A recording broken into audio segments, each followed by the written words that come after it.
Darius Whitfield stepped into the hotel, expecting recognition, but the staff barely glanced at him. Then, with a polite but firm smile, the receptionist said, "Sir, you're not on the guest list." Something was very wrong. It was just before 8 a.m. when Darius Whitfield stepped out of his black Lincoln Continental onto the hotel's circular driveway in downtown San Jose. He adjusted the cuff of his navy blue suit jacket, the tailored fabric catching a bit of the morning light. Sharp lines, crisp shirt, Italian leather shoes. Everything about him said intention, precision, but the valet didn't move. Not even a step forward. Darius held his keys loosely in one hand and glanced over. The young man looked away, pretending to check his phone, then turned to the car behind Darius. "Hey, can you park this one?" the valet asked his co-worker, gesturing past Darius without acknowledging him. Darius looked at the glass doors of the hotel. No big signage, no red carpet, just clean glass and a quiet foyer. Nothing to suggest what would unfold inside those walls. He took his keys back, parked his car himself, and walked across the drive. As he opened the front door, he noticed the subtle shift in the concierge smile. It vanished just as quickly as it came. "Can I help you?" the woman at the front desk asked without looking up. "Yes," Darius said. "I'm here for the Summit Net conference. I believe you have the Redwood room reserved for us." The woman scanned his face, quickly frowned, and then looked back down at her screen. "Do you work for one of the vendors?" she asked. "Number, I'm the CEO." She blinked. "Right. Could you wait outside for a moment? We're still prepping the space." He paused. "I'm also the keynote speaker." There was no apology, no moment of realization, just a tight smile and a flat, "Still, we're not quite ready. Please wait outside." Another staff member, a young man in a blazer with a walkie-talkie clipped to his belt, appeared behind her. He looked Darius up and down like he was checking for a badge. "You with security?" he asked, lowering his voice. "I'm Darius Whitfield." Darius replied evenly. "The conference you're hosting today." I run at a beat of silence. Then the man tilted his head toward the door. "Just give us a few, sir. We'll call someone to come get you." Darius let out a breath through his nose, slow and measured. People were starting to arrive. A couple of early investors, one of them a white man in a grey plaid suit, was instantly greeted with handshakes and warm smiles. No one asked him to wait outside. Darius caught his eye, but the man barely registered him and went on through the lobby, escorted by the same staff who had just asked Darius to step outside. The hotel doors closed behind him with a soft hiss. Darius was now standing just outside the main entrance, again back on the pavement. He checked his watch. It was 8:09. His speech wasn't for another 51 minutes. He had time, but something was boiling inside him, and it wasn't anger. It was something colder. Across the street, a mother pushed a stroller toward a coffee shop. A bus wheezed to a stop at the corner. Life moved on, and yet Darius stood there, a grown man who had built a company from scratch, treated like he didn't belong because he didn't look like what they expected. The phone in his pocket buzzed. "Boss," came the voice of his assistant Jalen. "Just checking, did they greet you yet?" Darius stared at the hotel doors, his tone calm. "Not exactly," but that's when something shifted. Not in them, but in him. Jalen was still on the line, his voice low but alert. "What do you mean?" "Not exactly. They asked me to wait outside." Darius replied. There was a pause, not shock, not disbelief, just silence. Jalen had worked with Darius long enough to know that when he spoke like this, measured without inflection, it meant he wasn't just reporting something. He was processing it, cataloging it. "Want me to come down?" Jalen asked. "No," Darius said. "Stay with the investors. They'll be arriving in the next 15. Let me handle this." He hung up, straightened his tie, and walked back through the doors. Inside, the same woman behind the counter SAW him, but her expression didn't change. "I thought I asked you to wait outside, sir," she said, tapping something into the keyboard. "And I waited," Darius said plainly. "Now I'd like to speak with the event coordinator. My name is Darius Whitfield. I'm the founder and CEO of Whitfield Dynamics. We booked the Redwood room and 2 floors of your suites for this conference." This time she looked him in the eyes, but there was no apology there, only a flicker of doubt. like she was trying to work out if this was a prank. Mr. Whitmore, was it Whitfield? A pause.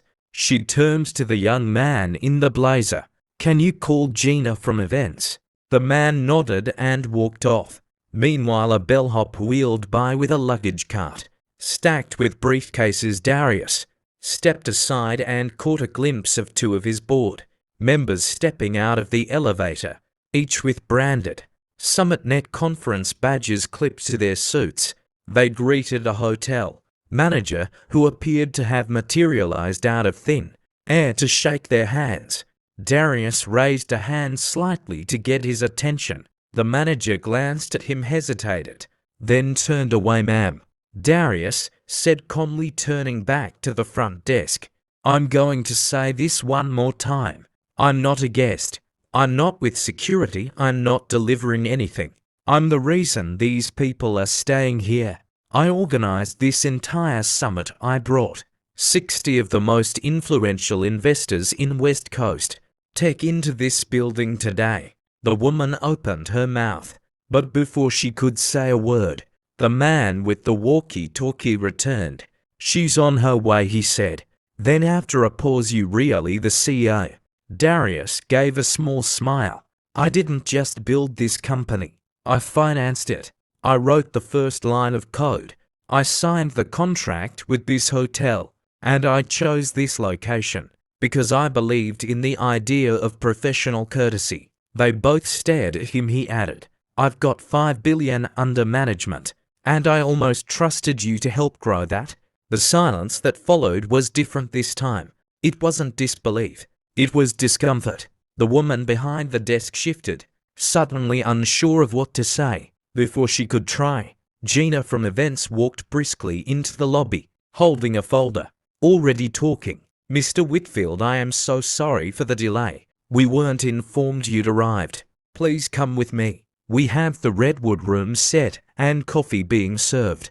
The investors are already gathering. The same staff who had asked him to step outside now stepped back, like parting water. Darius followed Gina past the desk, past the man with the walkie-talkie, and past the woman whose face was flushed now, whether from embarrassment or something else he couldn't tell. But he didn't speak again. He didn't need to, because what they'd failed to see wasn't a man trying to sneak into a space where he didn't belong. What they missed, what they refused to see, was a man who owned the space, standing still, giving them a chance to correct themselves. They chose not to, but what came next wouldn't be a lesson in anger. It would be a lesson in memory. And Darius had an excellent one. The Redwood room sat at the back of the hotel's conference wing, past a hallway lined with abstract artwork and muted carpeting inside. The lights were already dimmed for the opening presentation. Rows of chairs, a podium with the SummitNet logo, and a side table with bottled water and sleek name placards. Darius scanned the room quickly. Jalen was at the front, checking sound levels with the AV technician. Investors were filtering in, chatting in quiet tones over coffee. No one knew what had just happened in the lobby. He didn't go to the podium, not yet. Instead, he stepped into a side room, the private lounge they'd reserved for speakers, and closed the door. Then he pulled out his phone. Tammy, he said when his head of operations picked up. We're moving the summit. There was no gasp on the other end. Tammy was used to this tone. Today, she asked, right now. You want to relocate 50 people with less than an hour's notice, not want, need. She didn't push. You want me to call the Fairmont or the Hayes? Hayes, he said. I want every investor redirected there. Make sure they understand. This isn't a scheduling issue. It's a matter of principle. I'll explain more when we're set. Also cancel the rest of our booking here. Suites included. Charge the penalty to me personally if they refuse to release. Tammy exhaled slowly. Understood. Called Jalen to let him know to delay the opening and start rerouting the guests. Then Darius ended the call. No shouting, no slamming phones, just action. Clean and simple. He looked at his reflection in the lounge's dark glass window. He didn't feel righteous. He didn't feel vindicated. He just felt tired. Tired of walking into rooms that looked at him and saw Everything but who he was. A soft knock came. It was Jalen. You want to run through slides? Darius shook his head. Change of plans. Jalen raised an eyebrow. Oh, we're leaving. I've already made the call. It took a second, but then Jalen nodded, catching on. They didn't even try to make it right, did they? Nope. Want me to tell the board? I'll speak to them myself. Just get the guests moving. And make sure no one thanks the hotel on their way out. Within minutes, Jalen was quietly passing the word, through subtle handshakes and nods. Emergency relocation. He whispered to one group. We've got a better setup just a few blocks over. He told another. Mr. Whitfield will explain everything. Meanwhile, Tammy was on the line with the Hayes, locking down their backup venue, getting staff in place, transferring AV equipment and lunch catering. Darius returned to the Redwood room only once, to collect his notes and laptop. A hotel manager finally appeared, face tight, a folder clutched in his hand. Mr. Whitfield, I understand there was a mix-up at the front desk this morning, and I want to personally apologize. It was never our intention to offend. You didn't offend me, Darius cut in calmly. You just disqualified yourselves. This isn't about ego. It's about standards. The manager blinked. Can we make this right?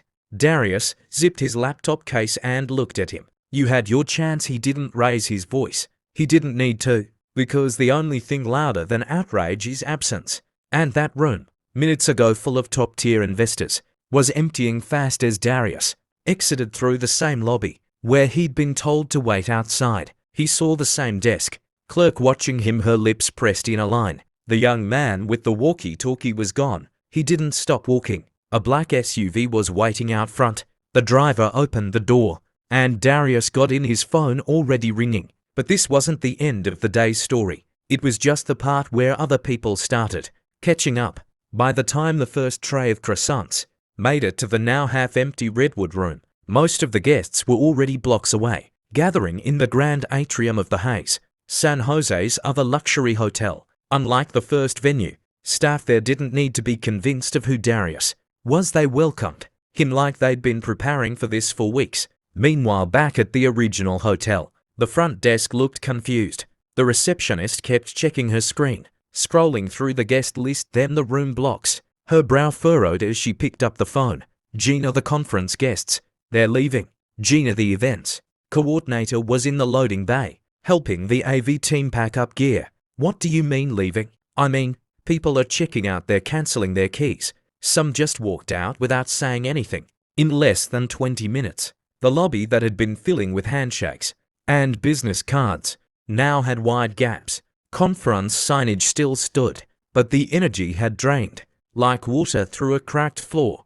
Then the manager's phone rang. Sir, the company has cancelled all bookings. The suites, the Redwood room, catering, everything. He blinked. That's not possible. It's summit day. But it was possible. And it had just happened. Calls started flooding in. The front desk clerk looked panicked, now trying to catch the manager's attention while balancing another call from housekeeping. This guest just left without notice, someone said. This client said they won't be paying for today's brunch. They said talk to Mr. Whitfield, another added. A security guard approached the manager. That SUV outside, it took him and a few others. They're gone. The shift was like watching dominoes fall. No screaming, no accusations, just disappearance at the Hayes. Darius stood in front of a large projection screen in a sunlit conference room. He spoke slowly, clearly, without a trace of bitterness.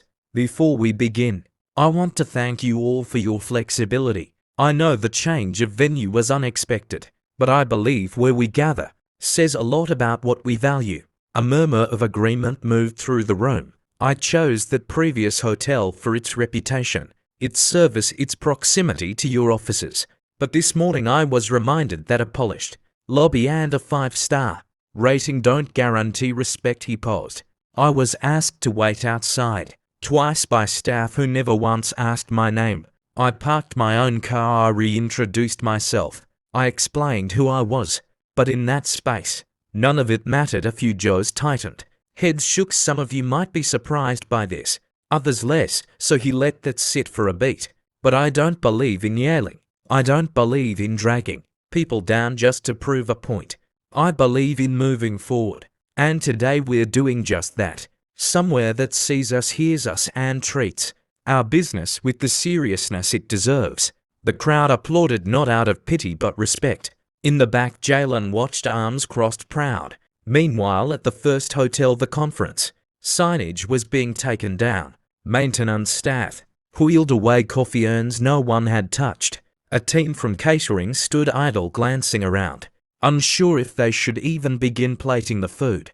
The manager stared at a paper in his hand, a formal notice from Whitfield Dynamics, terminating their agreement, effective immediately. No lawsuit, no threats, just a clean severance, and a heavy cost. He called the general manager. "We lost the event," he said. "How?" The guest we didn't recognize he was the event. But while the hotel tried to clean up what they'd ignored, Darius was about to peel back a layer none of them expected. His own story. The day had settled into late afternoon. The sun cut long shadows across the street as Darius sat in the back seat of the SUV, his suit jacket folded neatly beside him. No tie now, just the open collar of a white shirt, and a tired look in his eyes. Jalen sat next to him, scrolling through emails on his tablet. "You sure you don't want me to write a public statement?" Jalen asked. "People are already starting to post. Someone from Marlowe and Banks took a video of you walking out." Darius shook his head. "Let them talk. I'm not here to go viral." He leaned his head back against the seat. The engine hummed. Outside, kids rode bikes on the sidewalk, laughing loud. A woman in a red jacket helped an older man out of a ride-share and into a small dental office. Nothing extraordinary, just the day carrying on. But inside the car, there was a wait. "Can I ask you something?" Jalen said, not looking up. "Go ahead. Why didn't you just go off on them? I mean, they deserved it after everything." Darius didn't answer at first. He just looked out the window. Then slowly he said, "When I was 19, I walked into my first interview with a resume full of summer jobs and a GPA that should have opened doors. The receptionist asked if I was delivering food. I smiled, said no, waited 2 hours. Interview never happened. They forgot I was there." Jalen glanced over, quiet. "I could have made noise, made a scene, but I didn't. I left, found another door, and another after that." He rubbed his hands together, as if remembering the cold grip of a steering wheel from years ago. "Thing is, I spent the first part of my life thinking if I just achieved enough, people would stop making those assumptions, that degrees and money and suits would somehow speak louder." He looked over at Jalen. "They don't." Jalen nodded slowly. "But this wasn't just another receptionist. This was a whole hotel, a whole moment." "Exactly," Darius said. "That's why I left. Because I didn't need to prove anything. I didn't need them to understand.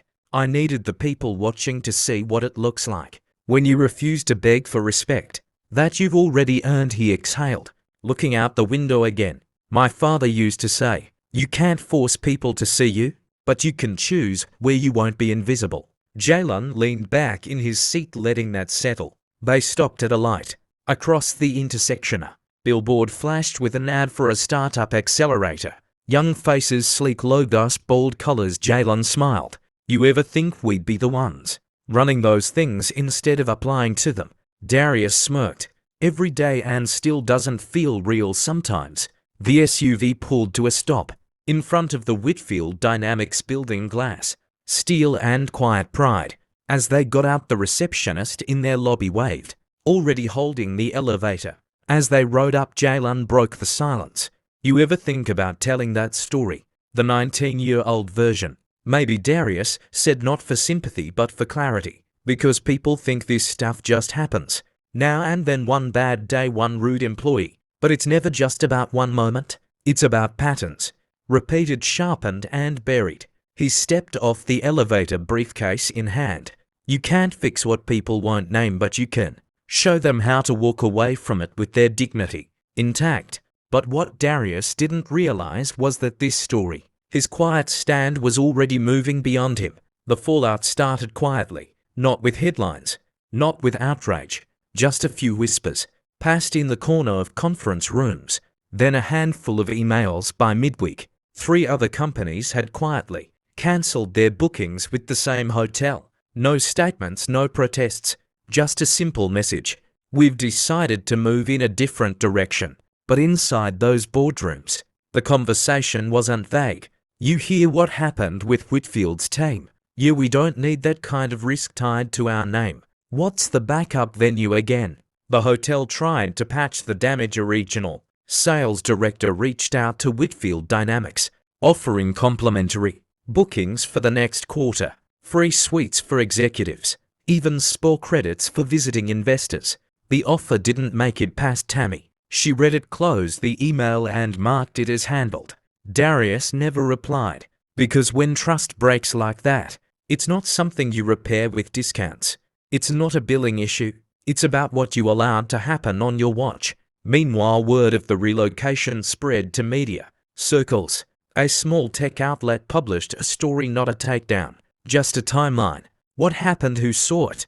The shift in venue, the polite but deliberate silence that followed. But that story made its way into inboxes, then into text threads, and eventually into conversations at happy hours, where young black professionals raised their glasses to Darius Whitfield, not because he had clapped back, but because he hadn't needed to. Because sometimes the strongest move isn't slamming the door, it's walking away from the room like it never deserved you in the first place. Back at the Whitfield Dynamics office, the boardroom was quiet. Darius sat at the head of the table, flanked by 4 of his senior staff and 3 partners from a private equity group out of Seattle. An investor cleared his throat. We heard about the switch. People are still talking about it. Darius leaned back slightly. Is that a problem for you? Not at all, the man said. In fact, it told us more about your leadership than the slide deck ever could. Another investor nodded. It's rare to see someone with that kind of control under pressure. That's where trust comes from.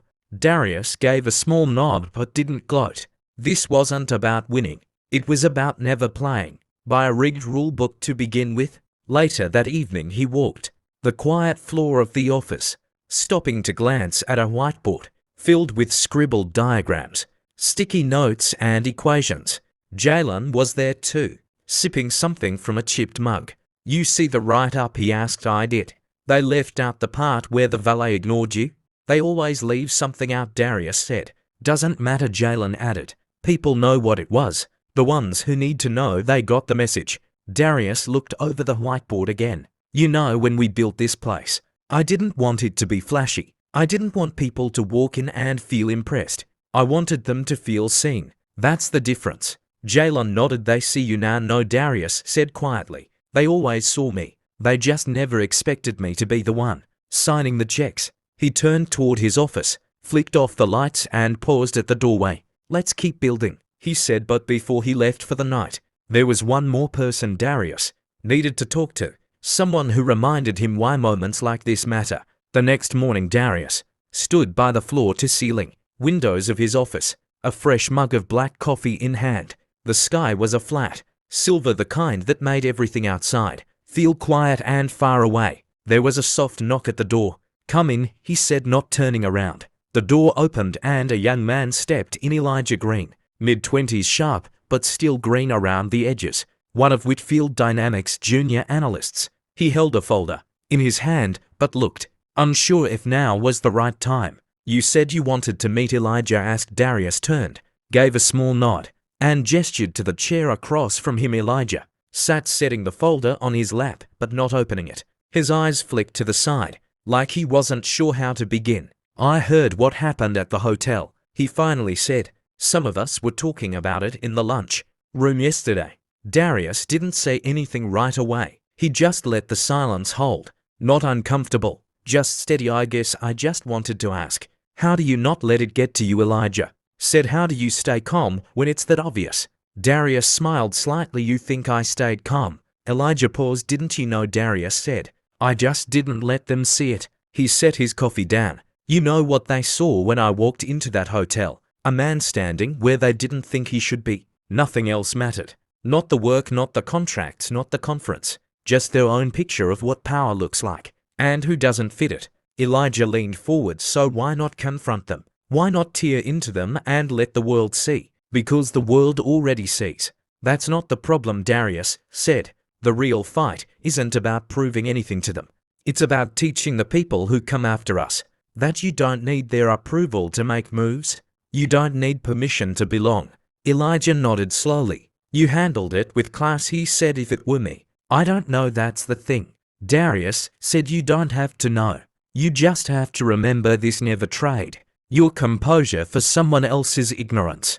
If they misjudge you, let them. But make sure that the space you're building for yourself, your company, your name, your team, never makes anyone else feel like they don't belong. There Elijah sat back, the words landing heavier than he expected. That's what it means to lead.